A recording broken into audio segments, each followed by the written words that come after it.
मैं राकेश कुमार सारथी arts classes में आपका स्वागत करता हूं।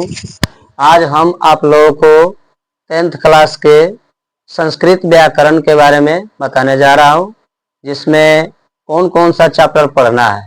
तो आइए हम देखते हैं संस्कृत व्याकरण का सिलेबस क्या है। संस्कृत व्याकरण का सिलेबस जो है उसका एक एक करके हम बखान करने जा रहे हैं। इसमें पहला चैप्टर कौन पढ़ना है, दूसरा चैप्टर कौन पढ़ना है, तीसरा चैप्टर क्या पढ़ना है, चौथा चैप्टर क्या पढ़ना है, एक एक करके हम संस्कृत व्याकरण के सिलेबस को जानते हैं। उसके बाद हम एक एक चैप्टर का क्या करेंगे, वर्णन करेंगे। आइए देखते हैं।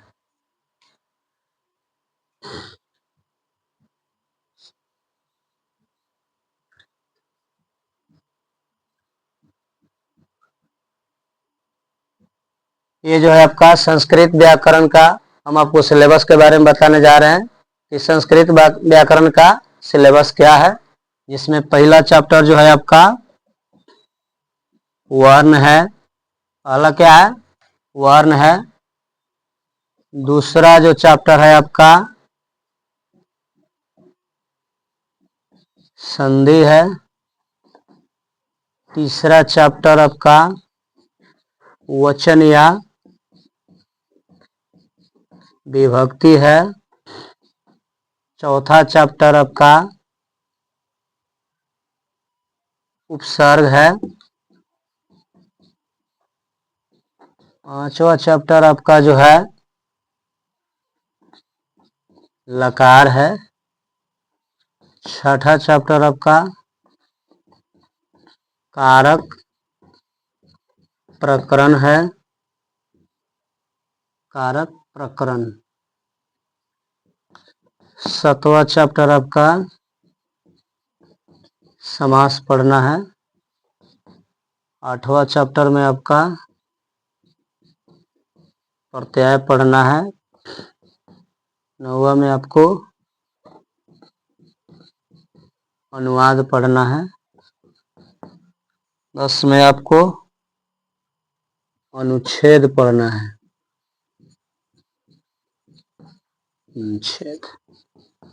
11 में आपको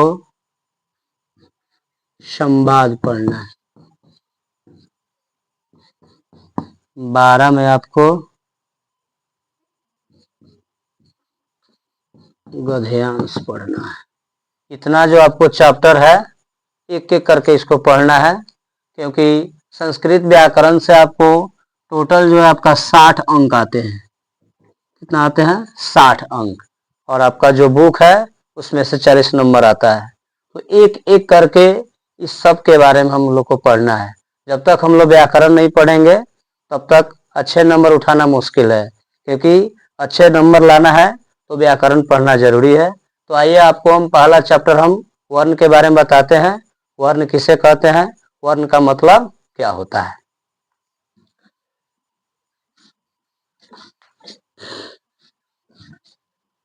फर्स्ट में आपको पढ़ना है वर्ण।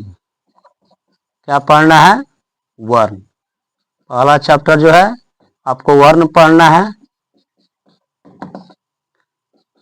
अब यहां ध्यान दीजिए, वर्ण कहते किसे हैं, वर्ण का अर्थ क्या होता है। वर्ण का मतलब अर्थ होता है अक्षर। क्या होता है? अक्षर। वर्ण कहिए या अक्षर कहिए। तो वर्ण का परिभाषा होता है, वर्ण उस सार्थक मूलध्वनि को कहते हैं जिसका खंड या टुकड़ा नहीं किया जा सके। जैसे हम लिख रहे हैं क, क्या लिख रहे हैं? क। तो बोल रहे हैं क, तो पीछे से क्या आ रहा है? अ। जब तक अ नहीं आएगा तब तक हम क नहीं बोल सकते हैं। इसको लिख सकते हैं क हलंत जोड़, क्या लिख सकते हैं? क हलंत जोड़ अ। क्या लिख सकते हैं? क हलंत जोड़ अ। क्यों? क्योंकि बोल रहे हैं क, तो पीछे से क्या आ रहा है? अ। क्या आ रहा है? अ। जब तक अ नहीं आएगा तब तक हम क को नहीं बोल सकते हैं। मान लेते हैं लिख रहे हैं च, क्या लिख रहा है? च। तो पीछे से क्या आ रहा है? अ। इसको लिख सकते हैं च हलंत जोड़ अ। मान लेते हैं लिख रहे हैं र, क्या लिख रहा है? र। तो पीछे से क्या आ रहा है? अ। जब तक अ नहीं आएगा तब तक हम र नहीं बोल सकते हैं। तो इसको लिख सकते हैं र हलंत जोड़ अ। मान लेते हैं बोल रहे हैं ब, क्या बोल रहे हैं? ब। तो पीछे से क्या आ रहा है? अ। जब तक अ नहीं आएगा तब तक हम ब का उच्चारण नहीं कर सकते। तो इसको लिख सकते हैं ब हलंत जोड़ अ। तो इसका परिभाषा होता है वर्ण उस सार्थक मूलध्वनि को कहते हैं जिसका खंड या टुकड़ा नहीं किया जा सके। क्या होता है? वर्ण उस सार्थक मूलध्वनि को कहते हैं जिसका खंड या टुकड़ा नहीं किया जा सके। टुकड़ा उसी का होता है जो पूरा होता है। जिसे यहाँ पर ध्यान दीजिए, बोले क तो इसमें अ छुपा हुआ है, बोल रहे च तो इसमें अ छुपा हुआ है, बोल रहे हैं र तो इसमें अ छुपा हुआ है, बोल रहे हैं ब तो इसमें अ छुपा हुआ है। जब तक इसमें अ नहीं होगा तब तक हम इसका उच्चारण नहीं कर सकते हैं। वो इसको अलग कर दी तो क्या हो गया? क हलन जोड़ अ, च हलन जोड़ अ, र हलन जोड़ अ, ब हलन जोड़ अ। अब हम इसका टुकड़ा नहीं कर सकते। किसका? इसका। क्यों? क्योंकि ऑलरेडी ये आधा है। इसमें देखिए क हलन, च हलन, र हलन, ब हलन। इसका मतलब है इसमें से अ निकल गया। क्या हो गया? अ निकल गया है, अ बाहर हो गया है। तो एक अक्षर था लेकिन कितना बदल गया? दो। ये आपका व्यंजन वर्ण हो गया, ये आपका स्वर वर्ण हो गया। इसलिए इसका सटीक परिभाषा होता है वर्ण उस सार्थक मूलध्वनि को कहते हैं जिसका खंड या टुकड़ा नहीं किया जा सके। वर्ण उस सार्थक मूल्य ध्वनि को कहते हैं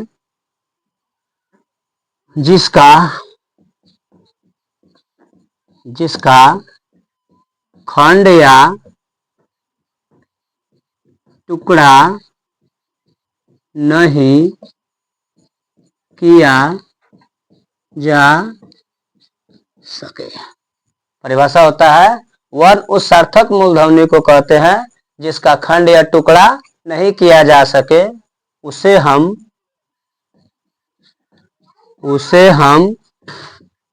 वर्ण कहते हैं। उसे हम क्या कहते हैं? वर्ण कहते हैं। वर्ण उस सार्थक मूलध्वनि को कहते हैं जिसका खंड या टुकड़ा नहीं किया जा सके, उसे हम क्या कहते हैं? वर्ण कहते हैं। क्योंकि जब तक किसी का खंड या टुकड़ा नहीं होता है तब तक हम उसको वर्ण नहीं कह सकते हैं। यथा, इसको क्या बोलते हैं? यथा। यथा का मतलब होता है जैसे। क्या होता है? जैसे। संस्कृत में जैसे को हम लोग क्या बोलते हैं? यथा बोलते हैं। क्या बोलते हैं? यथा। यानी बोले यथा जैसे। अब इसे हम अभी बोले हैं कि क बराबर क्या हो जाएगा? क हलंत जोड़ अ ना, बोले हैं च बराबर च हलंत जोड़ अ, र बराबर र हलंत जोड़ अ, ट बराबर र हलंत जोड़ अ ना। तो अभी हम परिभाषा लिखा है वर्ण उस सार्थक मूलध्वनि को कहते हैं जिसका खंड या टुकड़ा नहीं किया जा सके, उसे हम वर्ण कहते हैं। क्या कहते हैं? वर्ण। जैसे यहाँ बोले क तो पीछे से क्या आ रहा है? अ। बोल रहे च तो पीछे से क्या आ रहा है? अ।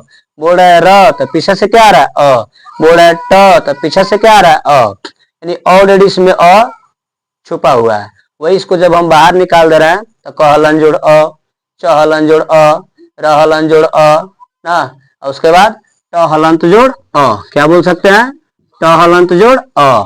तो ऑलरेडी इसमें से जब अ निकल गया तो इसको अब हम जोड़ डाल के नहीं बोल सकते हैं। इसको हम जोड़ डाल के नहीं बोल सकते। क्यों? क्योंकि इसमें से अ निकल गया है, यानी इसमें से स्वर निकल गया है। तो स्वर निकलने के बाद इसको हम धीरे धीरे बोल सकते हैं, जोर से नहीं बोल सकते। कहेंगे क च र ट। क्यों? क्योंकि इसमें से अ निकल गया है। यानी एक अक्षर था और दो में क्या हो गया है? बदल गया है। इसलिए अब हम इसका टुकड़ा नहीं कर सकते। इसलिए इसका सटीक परिभाषा होता है वर्ण उस सार्थक मूलध्वनि को कहते हैं जिसका खंड या टुकड़ा नहीं किया जा सके, उसे हम क्या कहते हैं? वर्ण कहते हैं। विश्वास होगा ये जो अब टॉपिक हम आपको पढ़ाए हैं आप लोग को समझ में आया होगा। चलिए नेक्स्ट टॉपिक देखते हैं कि नेक्स्ट क्या है। इसके बाद अब हम लोग को पढ़ना है वर्णमाला। क्या पढ़ना है? वर्णमाला। वर्णमाला किसे कहते हैं ना। तो दूसरा टॉपिक इसमें जो है अब हमको क्या पढ़ना है? वर्णमाला। अब यहाँ ध्यान दीजिए, आप लोग पढ़े होंगे कि वर्णों के सार्थक समूह को क्या कहते हैं? वर्णमाला कहते हैं। आइए हम कुछ अलग बताएंगे आप लोग को। परिभाषा तो हम भी बताएंगे वर्णों के सार्थक समूह को क्या कहते हैं? वर्णमाला कहते हैं। आइए आखिर वर्णमाला कैसे होता है उसका निर्माण कैसे होता है, वर्णों का माला कैसे बनाया जाता है, आइए एक एक करके बताते हैं। तो इसका परिभाषा क्या होता है, वर्णमाला यानी वर्णों के सार्थक समूह को, इसको क्या लिख सकते हैं, वर्णों के सार्थक समूह को वर्णमाला कहते हैं, वर्णमाला कहते हैं। हम भी वही बताएंगे परिभाषा कि वर्णों के सार्थक समूह को वर्णमाला कहते हैं। तो आइए अब देखते हैं सार्थक क्या है, समूह क्या है। पहले समूह के बारे में देखते हैं, सार्थक के बारे में देखते हैं, आखिर वर्णों का माला कैसे होता है, आइए एक एक करके देखते हैं। जैसे यथा, जैसे हम लिख रहे हैं कु क वर्ग, चू च वर्ग, टू ट वर्ग, टू त वर्ग, पू प वर्ग। क वर्ग बराबर होता है क, ख, ग, घ, अंग। च वर्ग बराबर होता है च, छ, ज, झ, य। ट वर्ग बराबर होता है ट, ठ, ड, ढ, न। उसके बाद होता है ट वर्ग बराबर त, थ, द, ध, न। प वर्ग बराबर होता है प, फ, ब, भ, म। अब यहाँ पर ध्यान दीजिए आप लोग, यानी क वर्ग बराबर होता है क, ख, ग, घ, अंग। च वर्ग बराबर होता है च, छ, ज, झ, य। ट वर्ग बराबर होता है ट, ठ, ड, ढ, न। ट वर्ग बराबर होता है त, थ, द, ध, न। प वर्ग बराबर होता है प, फ, ब, भ, म। अब यहाँ पर ध्यान दीजिए, जब वर्णों का मतलब सजाया जा रहा था, वर्णों का निर्माण हो रहा था, तो उस समय विद्वानों में काफी दिक्कत थी, काफी समस्या थी। उन लोगों को समझ में नहीं आ रहा था कि हम वर्ण को सजाए कैसे। बहुत सारे विद्वान आए, बहुत सारे विद्वान गए, जब वर्णों का निर्माण हो रहा था, वर्णों को सजाया जा रहा था, तो बहुत सारे विद्वान में मतभेद था। उन लोगों को समझ में नहीं आ रहा था कि हम वर्ण को सजाए कैसे। जैसे पहले जो था वर्ण आपका बिखरा हुआ था, मतलब छिटाया हुआ था।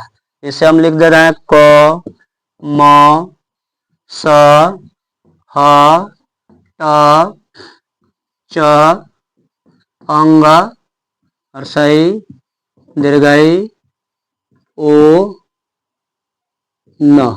अब यहाँ पर ध्यान दीजिए, ये देखने में आप लोगों को किस तरह लग रहा है, इसको देख रहे हैं तो हम लोग को ऐसा लग रहा है कि ये क्या है, बिखरा हुआ है। क्या है, बिखरा हुआ है। तो इसको सजाने में बहुत सारे विद्वानों को क्या हुआ, समस्या हुआ। बहुत सारे विद्वानों को क्या हुआ, दिक्कत हुआ, क्योंकि वो लोग वर्ण को ढंग से सजा नहीं पा रहे थे, वर्ण को ढंग से लिख नहीं पा रहे थे। जैसे हमको किसी का नाम लिखना था, तो उस समय खोज खोज के देखना पड़ता था कि किस अक्षर को कहाँ पर लिखे, किस अक्षर को कैसे लिखे। तो उस समय हमको क्या हो रही थी, दिक्कतें हो रही थी, समस्या हो रही थी, परेशानी हो रही थी। तो बहुत सारे विद्वान आए, बहुत सारे विद्वान गए, परंतु कोई भी वर्ण को ढंग से सजा नहीं पाए, कोई भी वर्ण को अच्छा से लिख नहीं पाए। एक हमारे संस्कृत के पिता माने जाते हैं, जनक माने जाते हैं संस्कृत व्याकरण के, वो थे महर्षि पाणिनि। क्या थे, महर्षि पाणिनि। तो महर्षि पाणिनि, क्या नाम था उनका, महर्षि पाणिनि। यानी महर्षि पाणिनि जो थे संस्कृत के जनक थे। क्या थे, ये संस्कृत व्याकरण के, संस्कृत व्याकरण के जनक थे। क्या थे, जनक थे। यानी महर्षि पाणिनि जो थे संस्कृत व्याकरण के जनक थे, उनको आज भी हम लोग जनक मानते हैं। उन्होंने ही सबसे पहले वर्ण को सजाने का काम किया, उन्होंने ही सबसे पहले वर्ण को अच्छे से सजाए, ढंग से सजाए और उसका नामकरण किए। तो आइए कैसे सजाए हैं, कैसे नामकरण किए हैं, एक एक को क्या करते हैं, देखते हैं। यहाँ पर ध्यान दीजिए, महर्षि पाणिनि ने भविष्यवाणी किए कि आने वाले समय में एक ऐसा समय आएगा कि किसी भी व्यक्ति के पास समय नहीं रहेगा। हर आदमी जल्दीबाजी में रहेगा। किसी भी आदमी के पास थोड़ा भी वक्त नहीं होगा कि वो लंबे समय तक अपना काम कर सके। जैसे आज के भी विद्यार्थी है, कोई नहीं चाहता है कि हम 5 घंटा बैठ के पढ़े। सब चाहता है कि हम 1 घंटा पढ़े, अच्छा से पढ़े, उसके बाद हम चले जाए। क्योंकि आज के विद्यार्थी टाइम देना ही नहीं चाहता है। कम समय में चाहता है कि हम अधिक जानकारी प्राप्त करें। जैसे 4 घंटा पढ़ाई होती है या 5 घंटा पढ़ाई होती है, तो बच्चे उसमें क्या होते हैं, उब जाते हैं, माने अस्त व्यस्त हो जाते हैं। वो चाहता है कि हम कम समय में क्या करें, अच्छा जानकारी प्राप्त करें। तो महर्षि पाणिनि जी ने उस समय में ही भविष्यवाणी कर दिए कि आने वाले समय में किसी व्यक्ति के पास समय नहीं रहेगा। इसलिए उन्होंने भविष्यवाणी किए और शॉर्टकट तरीका अपनाए। क्या किए, शॉर्टकट तरीका अपनाए। जैसे क वर्ग, अब क वर्ग कह देंगे तो क ख ग अंग। च वर्ग, च वर्ग कह देंगे तो च छ ज झ य। ट वर्ग कह देंगे तो ट ठ ड ढ न। त वर्ग, अब त वर्ग कह देंगे तो थ द ध न। प वर्ग, अब प वर्ग कह देंगे तो प फ ब भ म। तो उन्होंने शॉर्टकट तरीका अपनाया। क्या किए, शॉर्टकट तरीका अपनाए कि कम समय में हम अच्छा से बोल ले, अच्छा से याद कर ले। क्योंकि क ख ग घ अंग च छ ज झ य ट ठ ड ढ न त थ द ध न प फ ब म कहने के लिए किसी को समय नहीं था। इसलिए उन्होंने शॉर्टकट तरीका अपनाया